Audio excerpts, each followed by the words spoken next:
What's up, my boxing family? It's your boy Martine, aka the Boxing Purist. Welcome once again to the Truth and Absolute channel, where I speak the truth and nothing but the truth, so help me, good God Almighty.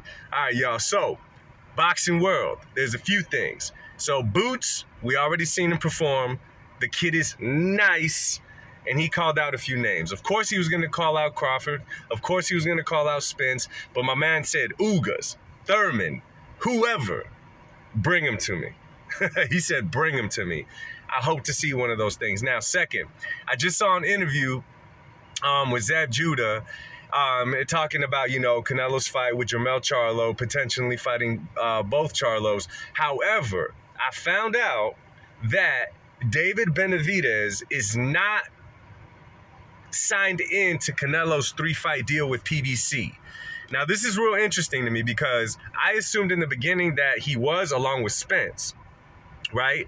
We knew Andrade wasn't on there. We knew he was not going to be on there. Due in part that, let's face it, Boo Boo stays inactive. He does not have a following. He's skilled beyond measure, but he just does not have the following to sell the fight. Even though it is Canelo, you invest this $100 million in Canelo, you don't want him to carry the whole promotion, even though he can, right?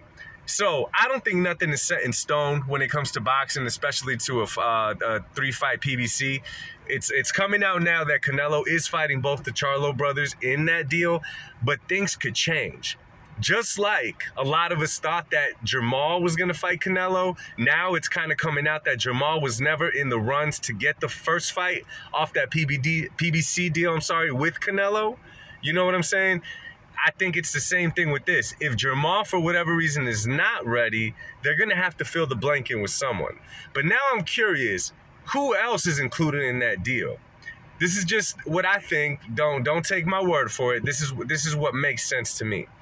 We all know that when Canelo, after he fought Ryder, the number one fight that Canelo wanted is that he wanted to get his rematch with Dimitri Bivol at light heavyweight.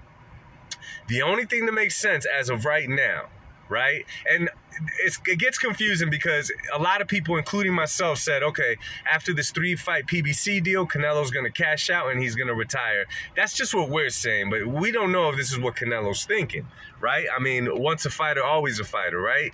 So I'm thinking that somehow, if he's able to beat both the Charlo brothers, I'm assuming one in September, one in May, assuming so. The Charlos are tough dudes, right? I think that Al Heyman worked out the PBC deal with Canelo in order to try to get him the Dimitri Bivol fight, to get it made somehow. That's what I honestly think was the cherry on top for this PBC deal. It's the only thing that makes sense. However, I'm not knocking David Benavidez being included on that deal. I'm thinking that David Benavidez might be the backup option if the Bivol fight does not happen. It's the only thing that makes sense right now because although we know Canelo could carry any promotion, there has to be something behind it, right? The Ryder fight in Mexico, it was a homecoming fight. That's all that was. And Ryder is a tough dude. But that was it behind it. It was more homecoming. That was the story behind it. A nice homecoming fight. So I'm thinking with this PBC deal that it's both the Charlos and somehow Al Heyman maybe promised or told Canelo, hey, we're going to do whatever we can to get this man in the ring with you at 175. David Benavidez being a backup option. I'm not going to knock that at all. That's what I think it is. We'll see what happens. But again, I'm not going to say that Canelo is ducking Benavidez like what's going to be out there. As soon as the news it hits out there that Benavidez is not in that 3-fight deal, that's what they're going to begin saying. And let me just say this. David Benavidez' name is only hanging on as popular it is in the sport because a lot of people that dislike Canelo, he's their last hope. Not last hope, but he's a hope of theirs to dethrone Canelo. In my opinion, it's time for David to move up to 175 and chase those fights and get out of the 168 division. Truth be told, he doesn't belong there anyway. The kid's strong. The kid's also real big. The kid's fast. And he's skilled.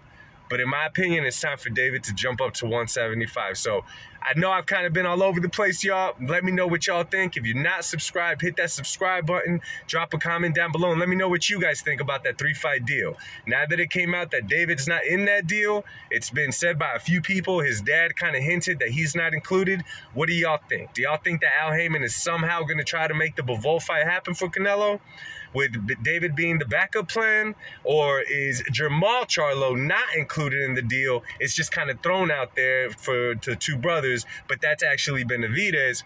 We don't know what PBC is doing, but yo, they've done a good job advertising as of late. So let me know what y'all think. Drop a comment down below. Let's talk boxing.